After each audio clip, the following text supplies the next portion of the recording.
Денот на здравствените работници 7 април на пригоден начин беше одбележан во јавната здравствена установа Општа болница во Кочани. Пред присутните беше прочитана пораката на Светската здравствена организација, а на присутните им се обрати директорот доктор Дејан Апостоловски.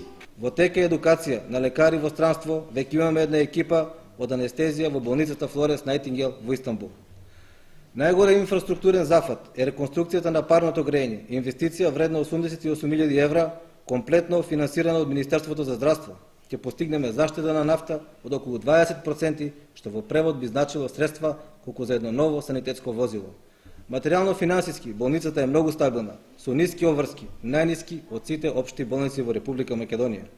Тоа се должи на напорната работа на сите вработени лекари и друг медицински персонал на кој искрено им се заблагодарува. Тие работат напорно, посветено и честно.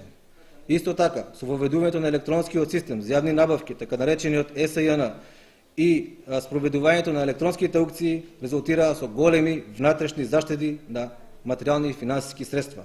Од таму се сите средства што ги ослободивме за се што набавивме.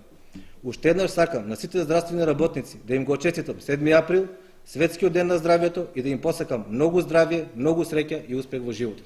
За особено постигнати резултати во работата на вработени и пензионирани здравствени работници им беа врачени благодарници. Поздрав до сите присутни во салата и голема благодарност до моите раководители, шефови и соработници за искажаната доверба. На сеченоста присуствуваше и градоначалникот на општина Кочани Ратко Димитровски, како и бројни